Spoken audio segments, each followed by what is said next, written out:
WNST, Towson, Baltimore, and WNST.net. I am sequestered. I am self-imposed silence in the back room, doing all things COVID-19 and talking to people about sports or life or business or how we're keeping our lives going. This is going to be like a normal segment because the National Football League apparently is reacting normally, just staying 6 feet away and giving away hundreds of millions of dollars. Luke Jones, I feel differently about this, and I've argued with some people on the internet about this that I thought Sunday night, Monday morning that this would be a good idea, a little diversion for all of us.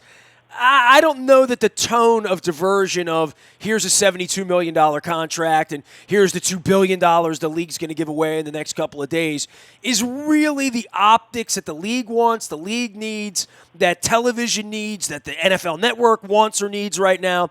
And I know we are all looking for something to do, somewhere to go, something to eat, toilet paper to use. But I've changed my mind on this. Going to bed Sunday night, I thought, it'll be great having a football thing going this week. At least we have that, right? And I'm in the sports business, and you are too. We're going to go through with this, and they're clearly going to give money away and sign former Rams, and they're going to do all this stuff. And Stephon Diggs is going to go off to Buffalo, and we're going to celebrate Calais Campbell and all that. I really think they should have put this off a couple weeks, Luke. That's my opinion. Yeah, I think there's certainly a valid opinion to feel that way when you consider what's going on in this country. I can't say that I haven't had those thoughts as well, but at the same time, I'm happy to sit here. It's what I do. You know what I mean? Sure. For me, it would be okay, but it's probably not the right thing to do. Yeah, I don't know.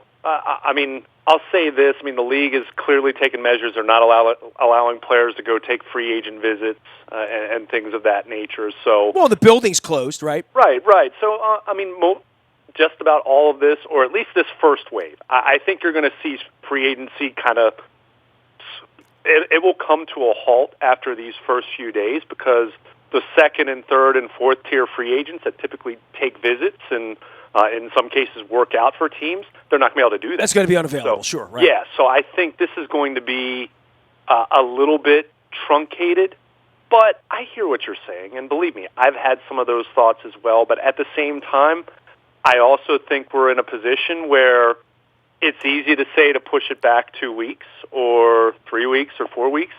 I think we also are understanding that we don't really know what that's going to look like in 2 weeks or 3 weeks or 4 weeks, so I think we might not have toilet paper, then you don't have free agency, right? Right. There is a certain sense of when is the right time, and that's going to be something we face when we start hopefully turning the corner with this thing, whenever it might be, as a country, as a world, as far as when will be the right time to start becoming a little more social again, and then when will be the right time for baseball to start up, things of that nature. So I hear what you're saying, and I can't even say I necessarily disagree, at least completely. But at the same time, I do think Monday felt, from a sports standpoint, felt a little normal. We haven't had any of that, and a lot. Other than the fact that no basketball was played, there was no brackets to go through. Sure. Yeah, there was nothing normal. It's St. Patrick's Day, right? Like, we should all be running around with green lampshades and have pool cards and, watching play-in games, or at least the NIT, right? Yeah. It's just it's all very strange, but it was kind of fun to debate with people about the Hayden Hurst trade, or debate with people about how the Ravens are going to clear some more cap space now because they've made some pretty significant moves here. But I hear what you're saying, definitely, and I see. It's funny. I was almost of the opposite stance of what you just expressed. I was much more of the stance of probably not a good idea to start this, but once they get into it, and I think what's going to be interesting is going to be how teams handle this from a social media standpoint. I think from the NFL Twitter accounts, how does this all look? Is it business as usual, or is it a more understated way of expressing this information? We know they're not going to be able to have press conferences. I don't even know if we'll have conference calls with some of these signings, some of these moves around the league. So I think that is where the league probably and teams do need to find a little more of a delicate balance. But at the same time, most of this business can be conducted completely over the phone or via email or via text. And I think from that standpoint, we're all of us who are trying to practice social distancing as much as we can. There's only so many outlets to keep yourself occupied without just watching the news and just worrying yourself sick over and over and over.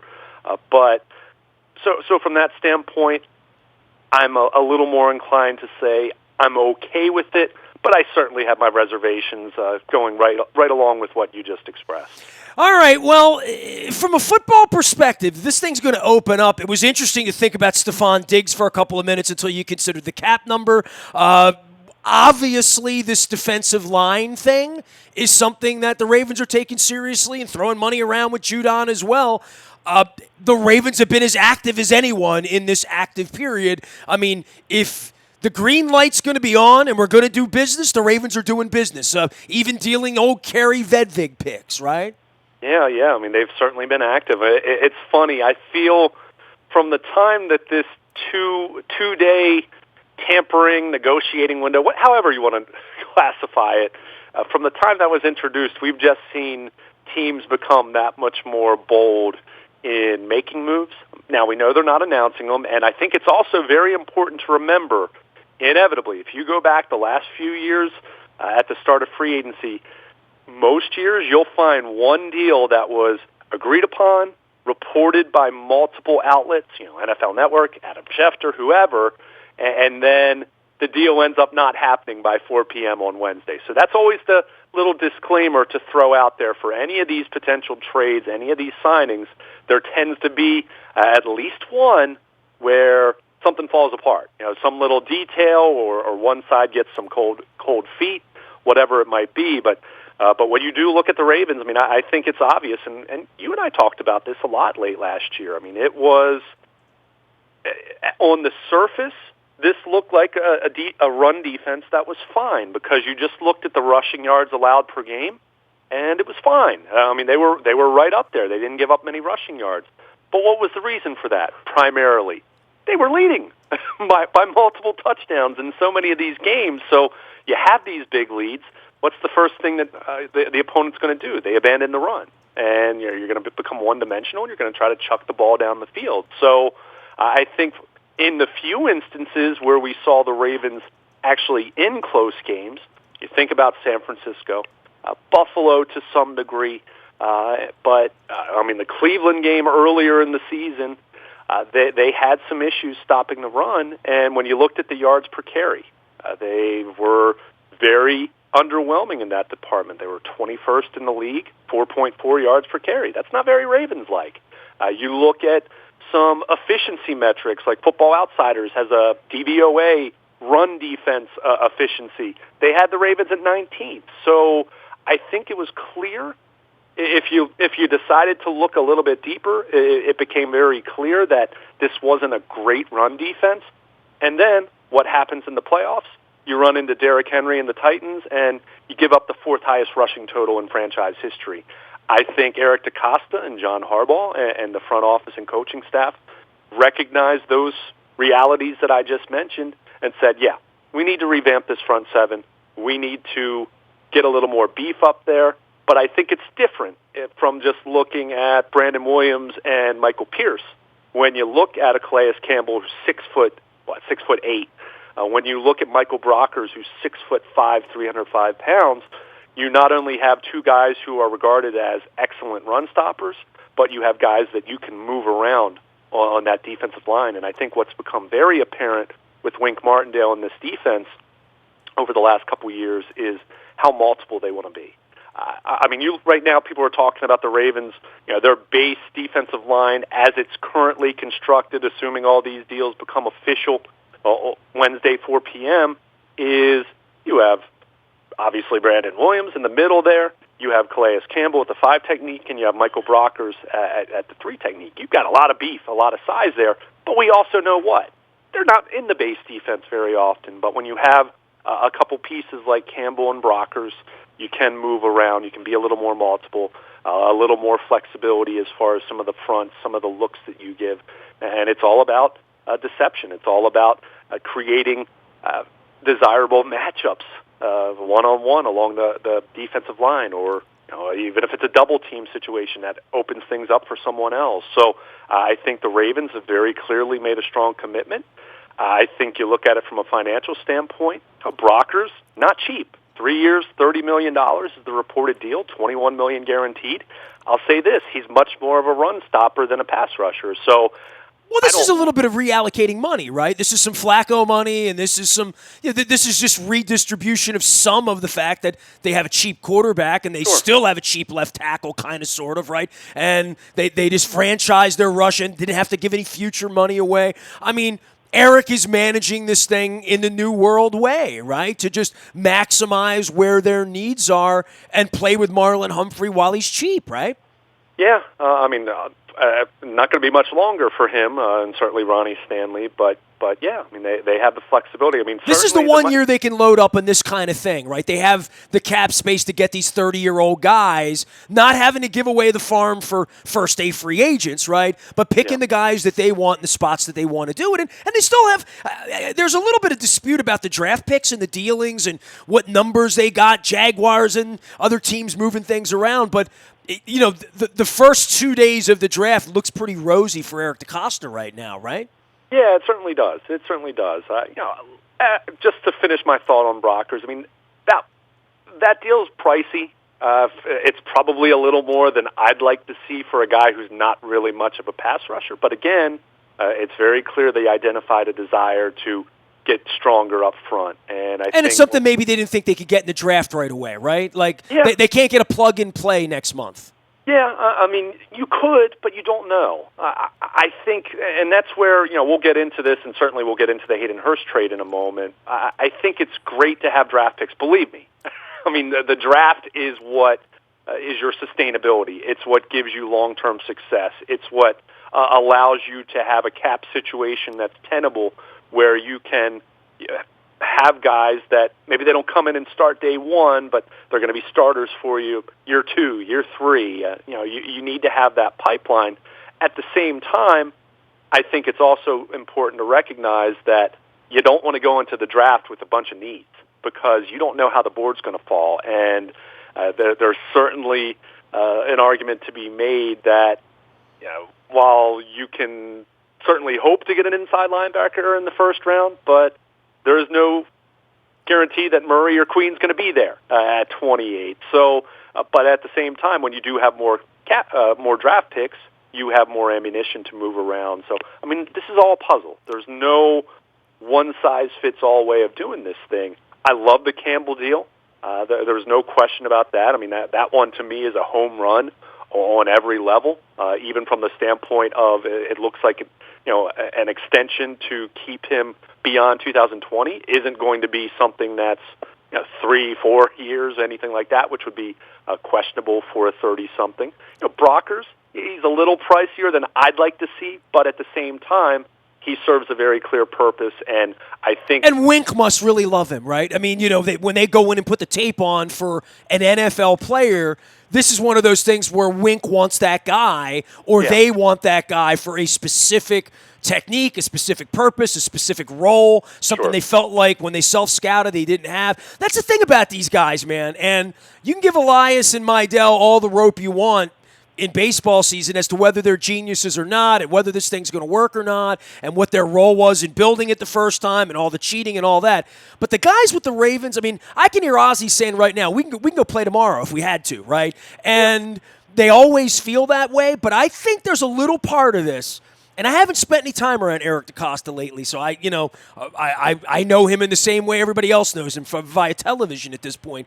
But I get the feeling that they feel like they're getting better at drafting, and they're getting better at the draft part of having the same coordinators, the same head coach, the same scouts. Now they have a system. Now they have a way they really want to play, as opposed to the Flacco way, which was, God, I hope we can run the ball. and I hope the quarterback can stay upright because he's in his 30s and he's costing us $25 million a year. I think they're in a different mind frame now where they really feel like if they hit the draft the right way, and I don't want to say they're getting cocky, but I think they have a little bit of a market edge on that, given that they know what they want to do and they know where all the parts are, that they feel like at 14-2, they're going to find three guys in this draft that are going to get on the field and play for them in key positions. And I think the linebacker thing, clearly they went out into the market in the middle of the season and did it last year, right? So they do have some cockiness about thinking that they can find the right guy in the secondary market that's cheap enough and Josh Bynesy enough or LJ 40 enough. I think that's fortuitous, but I also think they pro scout very well. But I think this is the time where you also look at them and say, they signed Marcus Peters before. Yeah, they did a lot of the free agency stuff back when we were asleep, back in the regular season, back when it was just a line, of type or just a little headline. That they have their business together more so than a lot of teams in the league do. And for that, when the door opens and the gate opens on free agency, they're the least skittish team in the league when it comes to dealing with all this. And they have a very defined plan, and I think it's obvious. Yeah, I mean, I think that's fair. I think you look at the number of players they were able to extend going back to last offseason. I mean, Tavon Young, and even though he ended up missing the 2019 season, there was another guy who wasn't going to be a free agent, but they signed him and they got ahead of that. So that was very clearly a part of their long-term outlook to get as many guys done as they can. I think when you look at where they are now, considering the commitment they have to Calais Campbell, the commitment they have to Michael Brockers now, I think with Matthew Judon, that's a little more of a fluid situation because the franchise tag just is. Whether it's going to be,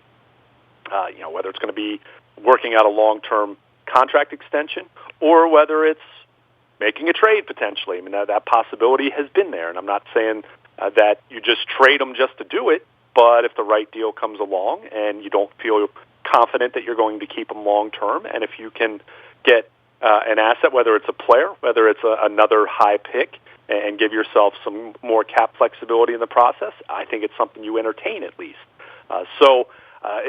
You want to give yourself options. You want to give yourself outs. I mean, not all these draft picks are going to work out.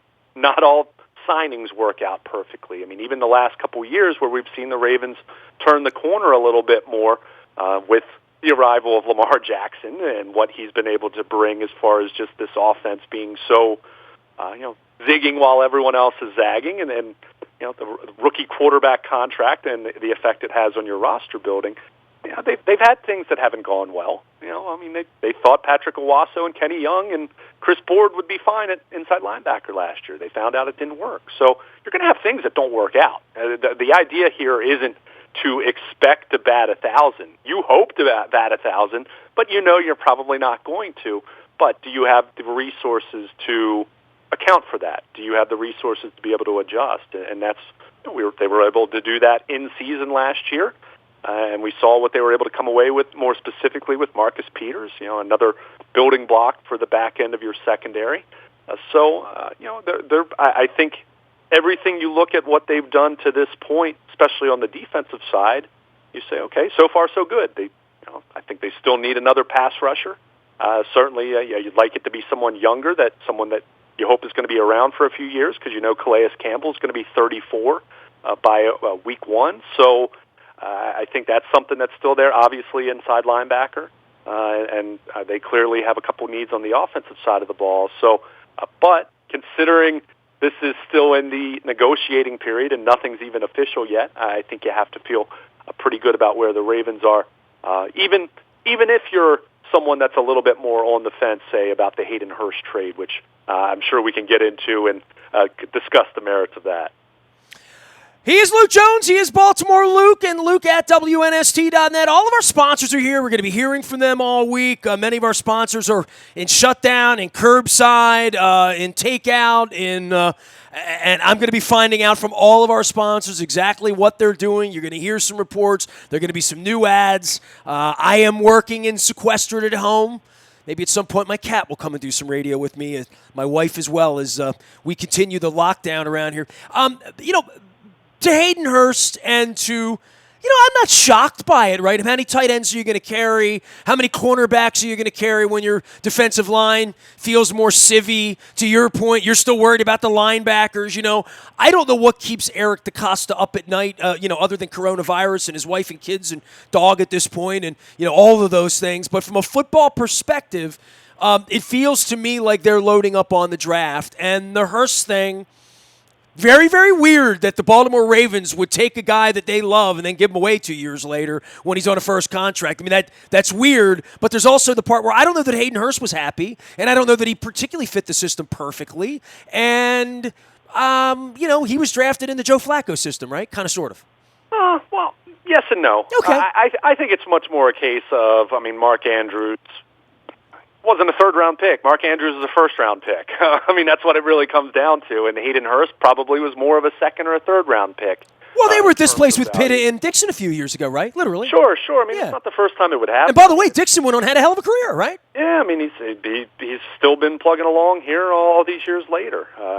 But this is the move I'm a little more on the fence about.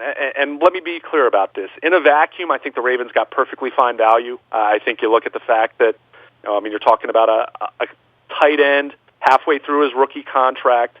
Remember, Hayden Hurst is older. Way older, yeah. He's going to be 27 in August, so I think that's a fair point to mention as well. He's not 23 at the end of his second year. Right, He's 27. Right. However, I will say this. I've seen a lot of people kind of just say, oh, he's their third-string tight end. He wasn't a good fit. Hayden Hurst played 500 snaps in this offense last year. I think we also need to not just look at this and say, well, Mark Andrews is better, Nick Boyle's better blocker. They don't really need Hayden Hurst. Hayden Hurst played a lot, and he had the highest catch percentage on the team in terms of percent of targets caught. I think he's someone who, he graded very favorably by Pro Football Focus. I think you look at where the Ravens, yes, Lamar Jackson is the center of their offense. He's what makes it go. But what really anchors their offense from a structural standpoint, it's their tight ends, both as blockers and certainly as receivers in the middle of the field, where Lamar Jackson does his absolute best work over the middle. So what I'm saying is, let's see on this one before we just say this is an automatic win. From the standpoint of, we know how important the tight ends were. I would absolutely presume now they need another tight end. So it's great to say that you're going to have all these draft picks and the draft's really deep in these certain positions. Well, one of the reasons why a team like Atlanta went out and got a Hayden Hurst and gave up a second-round pick is that this isn't considered to be a very particularly impressive draft for tight ends. So I think, for me, this really falls into the category of a bird in the hand is worth two in the bush, and what I'm just a little uncertain as far as whether this is going to work out as well as the Ravens and fans want it to. I think second-round picks sound awesome on paper, but go back and look at the Ravens' last 5 second-round picks that they actually made, and you'd see Tyus Bowser, you'd see Kamale Correa, you'd see Max Williams, you'd see Arthur Brown. You're talking about a pretty lackluster group in that way. So now, Ravens could hit. That could be the pick that they could find another high-impact wide receiver, because this is a deep wide receiver draft. So it could be perfectly fine, and it could end up being a home run, but it could also fall into the category of, you maybe fix something that wasn't broken.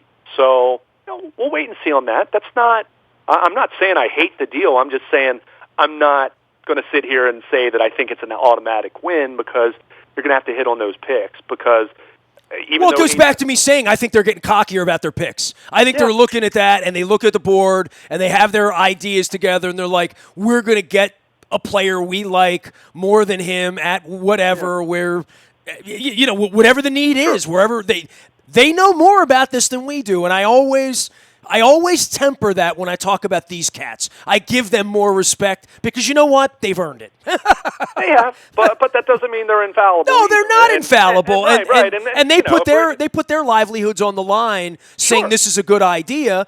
And I think the thing with Hayden Hurst is the age thing. I think they do look at that and say, where is the upside if you can't really, to your point, he got on the field, but what they're getting out of him on the field, what they want out of him, and what he wanted out of his career as well. I think he wanted the ball more. I think he wanted to play more. I think he expected different things. I mean, and I think he loved that room. I know those guys all liked each other. I know on a personal level, I watched him and Andrews and Boyle, and I mean that was a really, really tight room of guys. So I thought, from a continuity standpoint, I thought that was strange. But I don't know that Hayden Hurst was shocked. I have some feeling that he sort of knew this was going on and names were bandied about that, somehow he was on the block. Clearly he was on the block. They gave him away for a draft pick. Yeah, well, and I mean, the rumors and speculation had started even going back to, last September, last October with, he was a name that had been mentioned by someone in Jacksonville as far as a possibility involved in a Jalen Ramsey trade, which, of course, never happened. Jalen Ramsey winds up with the Rams. But I just, again, we'll see. I'm not saying I hate the trade. I'm not saying it was a bad trade. I'm not saying they didn't get good value. I just think, I think the Ravens have something really unique with how they use their tight ends. And now I look at it and say, it feels a little more like everyone else now. And when I say everyone else, meaning other teams that just have a pair of good tight ends. And the other thing I'd throw out there, Mark Andrews got nicked up a lot last year. Now, he played through it for the most part, but I think now you're talking one injury away at tight end where this offense looks a lot different. So to me, this just puts more urgency on the fact that you've got to find another wide receiver and you got to find another tight end that can make some impact for you. So that's all I'm saying. I think there's some risk involved here, more so than just saying, oh my gosh, their third string tight end, and he didn't want to be here. Which I think I think he certainly wanted to be more involved, but I don't think it was a case where he was absolutely miserable and was going to be a malcontent or anything like that. Which I had some people push back on me on Twitter when I just said, let's wait and see about this one. But hey, I mean they got good value, and it comes down to you're going to have to hit on the draft pick.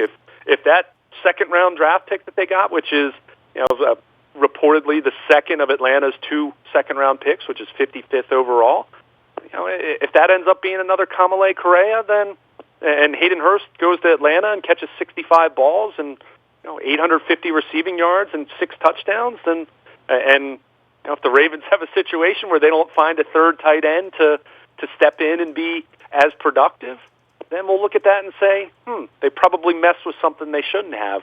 But if that's with that second round pick, if they find a wide receiver or a pass rusher or something else they need, then hey, it'll be great and it'll work out for both sides. I mean, ultimately, as much as we look at some one-sided trades, and we'll have to talk about the DeAndre Hopkins trade in a moment, but ultimately these deals are supposed to work out for both sides. I mean, that's kind of the idea. You don't want to, if you're strictly in the mindset of trying to fleece the team that you're trading with, then you might not have too many opportunities to make trades. I think, if you have a chance to fleece someone, you're going to take it. But ultimately, the idea is what? To be fair, right? For you to give up something of value, and the other team gives up something of similar value, and you both are better for it in the long run because of whatever the circumstances. So I'm just saying this is a move that I'm a little more on the fence about, just because I think they just had such a unique